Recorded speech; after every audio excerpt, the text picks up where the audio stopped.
Welcome to Glassbreakers Café, the podcast where we meet with impactful leaders to get their wisdom and insight on the future leadership and career development.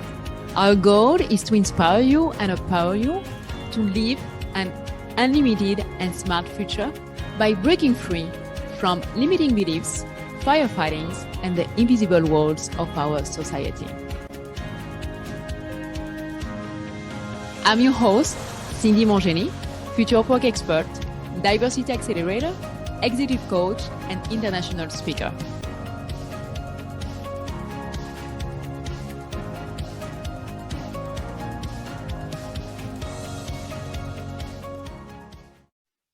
Welcome to Glassbreakers Café, the podcast where we meet with impactful leaders to get their wisdom and insights on the future leadership and career development. Our special guest today is Jamielyn, Digital Marketing Director at TissueTech. Thanks and welcome, Jamie.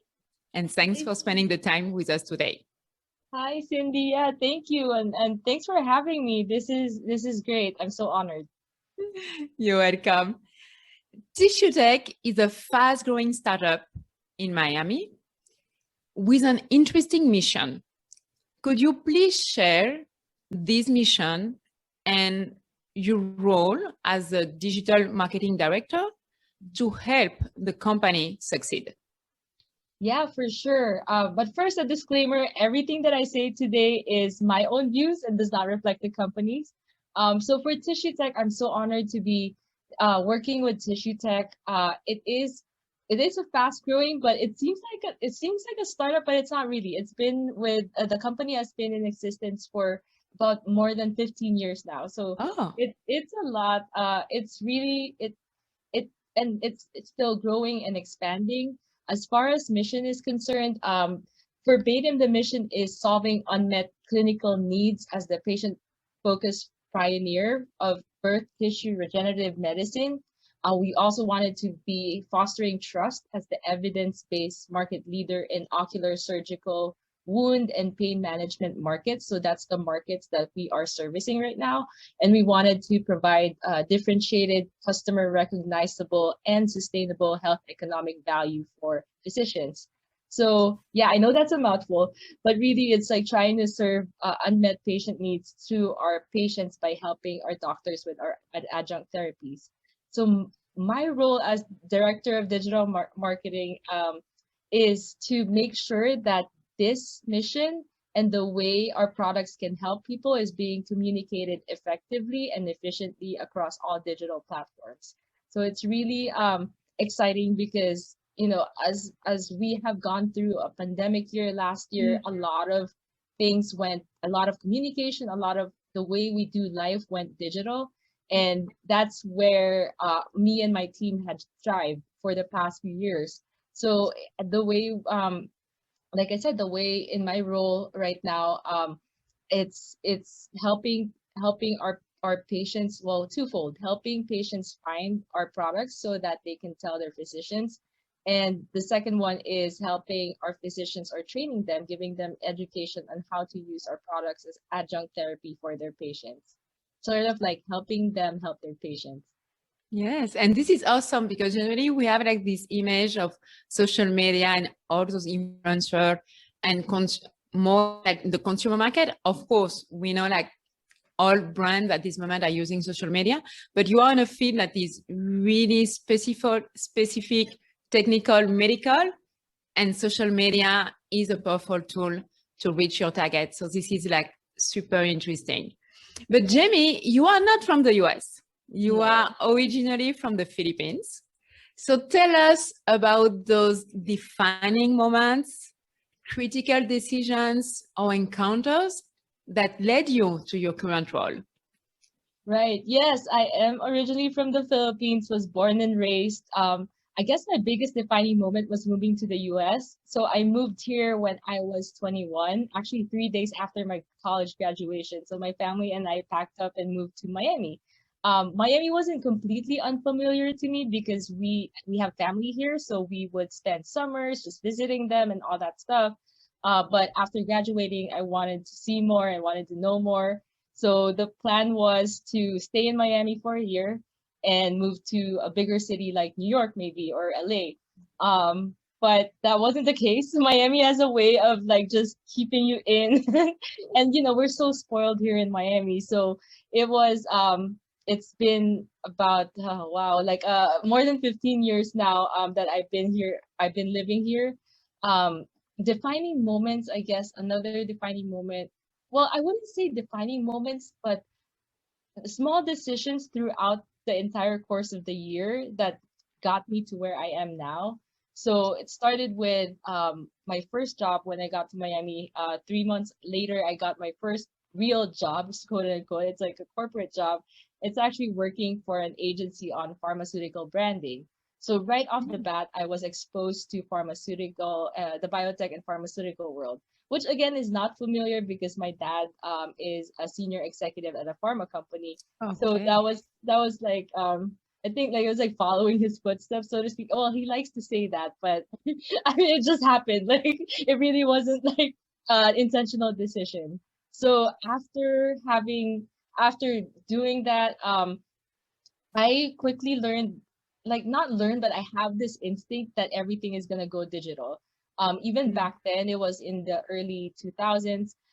There wasn't even Twitter back then, so I Sure. had the feeling that at some point, the traditional marketing would have to make way for digital marketing. So that's where kind of I concentrated. I always also been really interested in tech. So it merged marketing with technology, and that's what basically digital marketing is. So I guess with the next subsequent jobs that I had, I was very intentional of picking digital marketing roles.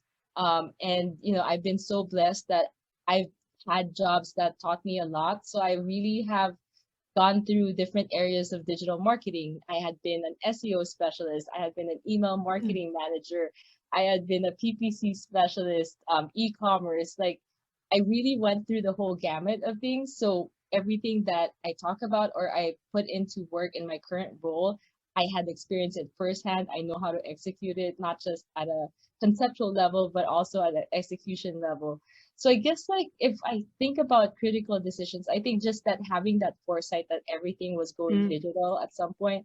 Obviously, I didn't think that there would be a pandemic that would force everyone to go digital.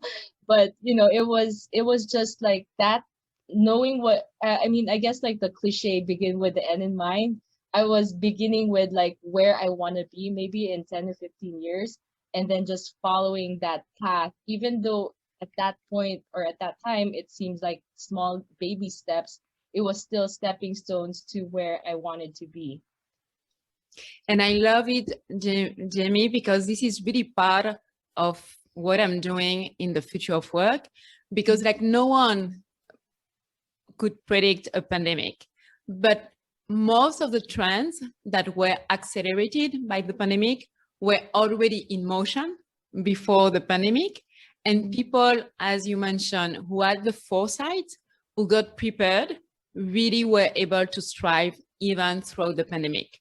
So for this reason, it's so important to be able to catch the wave, to work on these foresight skills, and after to be intentional as you are doing. And also what I love in the way like you get ready for this current role is to deep dive, right? It's not just a matter, okay, I'm seeing the wave coming, I'm going to prepare, and I'm going like to train and to build the muscle.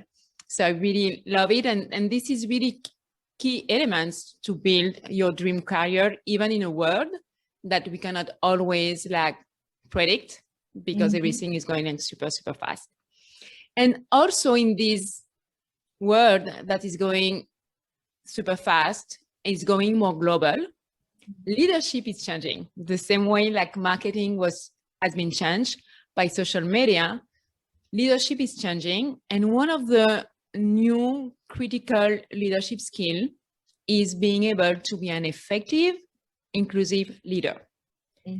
Being an Asian woman who is leading a multicultural team in a diverse city like Miami, what are your key insights in being an inclusive leader? Oh wow, I love that question.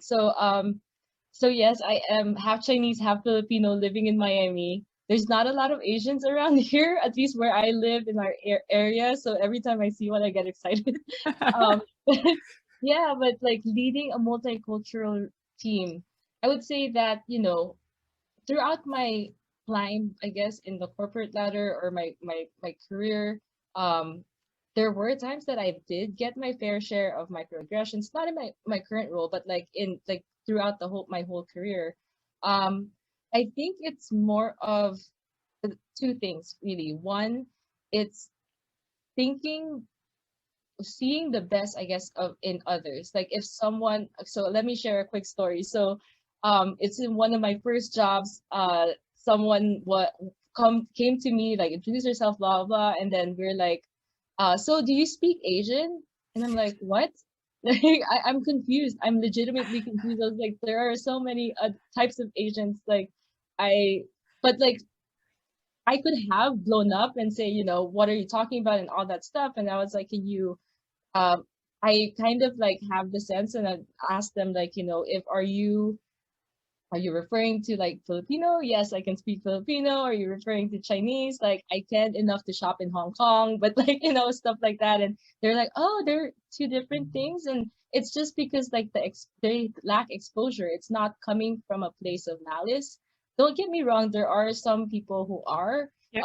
inherently, sadly, but a lot of the times when people say things that that might be misconstrued as being negative towards you because of your race or gender, um it's from a lack of understanding or a lack of exposure. And especially here in Miami, like I said, there's not a lot of Asian communities, at least where in our neighborhood. So it's leading with that people are inherently good, that they're not trying to insult you or malign you or any of that. I think that's first my what I would advise people who are in the minority groups. Um Maybe, I mean, there are evil things that are happening like with racism and all that stuff, and that's not what I'm talking about here. What I'm talking about is like microaggressions or things that people ask you that might be misconstrued as a microaggression. Instead of becoming defensive really quickly, like just try to see like what is the intention behind that question, Mm. or what is the intention behind that remark. Maybe they're not really trying to be insulting, they're just not exposed to a lot of things, and you can be the agent of change. You can be the one educating them that maybe that's not okay, like in a rational and calm manner. And I chances are the people that I have encountered, again, like maybe I'm fortunate, but the people I've encountered when I kind of set the record straight, they're like, "Oh, I'm so sorry, I didn't mean it like that," and "Oh my gosh, like I feel so bad," and you know, that's my, I guess, a little thing that I can do to be an agent of change, not just for Asians, but like for anyone else, like to make them realize that it's not it's to make them realize like that they're seeing things differently from what exactly is because of their lack of exposure. And the second, I think, what I guess being an inclusive leader, I also try my best. Again, I'm not perfect 100% of the time, but I try my best to lead with empathy. Because Mm. whatever race you are, like we're all human beings and we all crave empathy, right? Where people respond better if you lead with empathy. People are more welcoming. People are prone to change their perspective if they know that you're trying to empathize with them. So it's like kind of like you get what you give, right? So when it comes to leading with my team, with the teams that I've led in the past, it's always from a lens of, yes, we are a team. We are heading towards or working towards a goal for the corporation. But really, at the end of the day, we are all human beings, and there are things that might be happening in our lives that might be affecting our work. And sometimes, you have to just make concessions with that. Um, I tell my team, it's funny because like I always tell my team, like every team that I've led, like we are not family. We are like a sports team. Everyone has a role to play. One role is not better than the other. Imagine if all of us, like a basketball analogy, all of us are point guards. Who's gonna be a shooter? Who's gonna be, the assist? It's everyone has a role in the team, and everyone is equally important. Now, if anything bothers you, or you get frustrated with anything, or you're happy with something, I always have an open door policy and be transparent with my team members, because that's exactly what I expect from I would expect from a Mhm. boss. That's exactly what I want to be treated. So it's I can only I can only change what my actions, and that's how I try to show up for my team, my past teams, my current teams, and hopefully for future teams to come. And again, I don't get this 100%. Like sometimes I'm so focused on the goal and all the tasks that needs to be done and the projects and all that stuff that I forget. But it just takes even just a little self-awareness of like, let me see what my team members are going through, like kind of ask them about their day. Sometimes that goes a long way if you like just ask them what's happening in their personal lives. Obviously not being intrusive, but just like, in a caring way, like, hey, how's your kids, or like whatever, and all that stuff. Sometimes that goes a long way for someone who is dealing with personal issues that they might not be comfortable bringing up in the workplace. Yeah, and you're totally right. And especially in those turbulent times and tough times like the pandemic, I have one of my program, it's a program around stress. And I've been doing it with big company, with small company. And there is one part when I mention about those details. You don't know really what everybody is going through. So Yeah. just ask, how are you? And each time I'm reaching this point of the workshop, a lot of people say, yes, the fact that my boss is asking me how I am before asking me something about the work change everything. Like this is like those small details that I really have a big impact in engaging and mobilizing people. And I also love your point on transparency, empathy, and really being the one that is going to bring awareness to lift other and to expand their minds, because it's true, aside all really like the evil around racism, there is a lot of people, it's just because they don't know what they don't know. So thank you, Jamie, for those nuggets. And as you mentioned, you saw digital marketing coming up and you start like really going deep into this field. And you're really passionate about digital marketing because I know it. You are also teaching about it. You are also in different panels. For this reason, I was like super interested in having you in the podcast. And digital marketing is not only for large company, for mid-sized company, or for like big influencer. Really nowadays, digital marketing is for everybody. A professional, a solo entrepreneur, big brand, non-profit. And there are like two questions. Algorithms are always changing. So how do you keep up with these changes in algorithm? And it is really important to keep up with those algorithms to build and execute an effective digital marketing strategy. Awesome. Like great question. I've been asked about it a lot. So I also, as you mentioned, I also teach at the University of Miami. And so I think that, yes, it is important. So let me get that out of the way. Yes. How do I stay up to date? My students keep me on my toes. I need, like, sometimes, they come up with questions and I'm like, oh, I have to be keeping up because the next generation of digital marketers are going to, and I'm excited for them because there's more technologies than when I first started in the field that I can't even grasp. And for them, it's like, since they grew up with that, like they really understand it right away. So I guess like that's how I keep up to date, like because my students would bring stuff up and that's like, okay, I need to be able to be one step ahead of them to make sure that they are guided correctly. Because like sometimes, well, I tell this all the time. Not all technologies like can be applied to businesses. It depends, what your business are and who your target audience is. I always tell that because someone would say, what is the step by step or what is the silver bullet in digital marketing? Is it algorithms? Is it the rules? What is the rule book? There is no rule book. Like there's no playbook. I wish there was, and that would have made my life easier. But there isn't any, and it depends on what your business is, who your target audience is, and then you as the digital marketer have that critical thinking skills that you can mix and match different platforms to this overall strategy that you're trying to apply in the business. But with that said, like I keep up with podcasts. I so busy, don't have any time. So usually, like I just fire my podcast on my drive to work, or I listen to it when I need to do some, admin stuff for work. I just listen to it in the background. I also like going to conferences.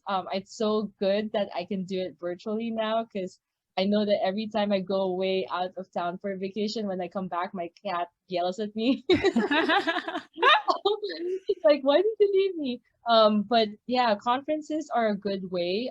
In what I would say about conferences though is like go to the one specific to your or to your industry. So there have been a rise of really great, like for me, because I'm in the pharma biotech space, really great conferences that focuses on digital marketing in the pharma biotech space. And Mm. that had been such a wealth of knowledge. That's how I keep up. That's how I talk to and meet other peers in other companies and kind of like talk shop about what we're doing, what's working, what's not working. I know conferences can get expensive when you're going Yes. to it in person. So just picking and choosing like which conferences and having a goal, going into the conference. I know not a lot of people think that way, maybe, but I feel like I'm more successful in a conference, regardless of I'm speaking or not. More I get more success when I go to it with a goal. Let's say a sample of a goal may be like I want to know how other people are in the industry are using Clubhouse, which Mm. is a social media platform for those who don't know. So I go to it. That's my question. Like I ask speakers, and then I get more insights from different people in the industry, whether it applies to biotech or pharma. So that's I guess that's just my tip. And then books, obviously, like I'm a voracious reader. I like to read books in any form, whether it's an ebook, an actual physical book, or audiobook. So those are just my things to keep up to date because really digital marketing changes all the time. Yes. It's just I'm just in awe like how when I started, how it even just how Facebook looked like when I started and how it is now.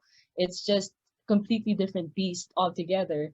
And so if I didn't keep up with what's going on, with what's changing, it I wouldn't be as relevant as I could be in my company, to my team, in the market as a professional. So I would say that it is important to keep up with them, to changes in digital marketing, and also like with algorithms, specifically with Google algorithms. Yes, like SEO is my first love because I started with digital marketing with that. And just trying to keep up with what Google is showing. The thing with Google algorithms changing, if that's specifically what we're talking about, is that they announce it and then you wait and then you get like a lot of articles about the new algorithms. So you don't have to like shoot in the dark trying to find out like how to do this. Like there are other people who are more than happy to share what they come up with. It's just a simple like Google search. It's what a day and what a time we live in that you can just like search anything about anything really, and you'll find your information. So it's I think more than anything, just to wrap up everything, more than anything, it's just for you as a professional to keep up with what's changing in your own industry. So you don't have to be in digital marketing. Maybe you're doing something else, like just keeping up with trends because the learning doesn't stop when in school, right? Like learning is Mm. continuous until maybe the day you die. And you're just going to be a more well-rounded professional. You're also going to be a more well-rounded human being if you still try to learn things. And specifically I mean for this, like specifically in your industry, if you learn more things, you can apply more to or test more in digital marketing space. I can test more stuff if I am keeping up with the rules and the algorithms that are changing right now. And this is the perfect transition for my next question, because you saw digital marketing becoming the new things in marketing. And it was true because really social media, digital marketing really disrupted the marketing field. You caught the wave, but there is always a new wave coming. So in all those activities, through the podcast, the conferences, the book, your student question, what are like the new trends that you are watching out and that could disrupt the marketing field like social media did 10 years ago? Oh, wow, that's a loaded question. I'll just pick one. I think that AR, augmented reality, and VR is going to be the next trend. And I know that maybe from a hardware perspective, like there are better VR headsets now than before, like Oculus. Before it was too clunky. We're getting there. It's not perfect yet. It's not, like Google Glass where you can just like sunglasses or whatever. But I think that it's gonna get there. And I think that because of just seeing like countless or reading countless articles on VR and AR, and I think the pandemic made everyone feel like we can still be connected while still online, but how do we improve that online experience? And that's why I think that there's a more surge with like AR and VR type of emerging technologies. I think that with AR and VR, there are a lot of good applications, especially with medicine. Just to give you an example, in our company, we instituted a VR training program wherein we're sending Oculus headsets and they feel like they are at the OR watching a real live operation. So I've heard really great things, like really great feedback. It was like a shoot in the dark, really. I've seen it in other companies, but you know what? Like, let's try it. We've heard really great feedback from the initial doctors that have tried it. They learned a lot from the comforts of their own home, but still feel like they are in the ER or the OR, I mean. So I think that that's going to be the next rise. This is all precipitated by a better, platform for AR, VR, better technology, the hardware. But once that is figured out, I think that AR and VR would skyrocket. Awesome. I love it. Thanks a lot for those insights, Jamie. We're coming to an end of our time together. And to close, I always like to close on a dreaming note. So my last question will be, if you could have a superpower, what would it be? Oh, okay. So I'm like, time flies when you're having fun. I'm having fun, Cindy. This is so awesome. If I could have a superpower, I think it would be teleportation. So I can get to places on time for a change, because I'm not a morning person, so I try to get to work on time, and that is such a daily struggle for me. And then, with Miami traffic, I guess like during the pandemic, the traffic like lessened, but now it's picking back up again. And it's like trying to get from one meeting to another, or one place to another. So it would just save me a lot of time. So it would give me back a lot of time back to do the work that I want to do. And then also like would not be late for important points. And also like, since travel is also another thing that I am passionate about, I can travel to places without having to wait for the travel time or the airplane or whatever. Like I can travel to places and be back home like that same evening. So I think if I have teleportation, life would be so much more easier and better and more fun, I guess.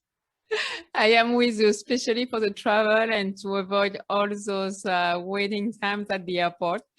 So on this note of teleportation, thanks a lot, Jamie, for sharing your wisdom, your insights on the future of marketing, the insight to be more effective with digital marketing, and also your leadership lessons and career lessons. So thank you very much.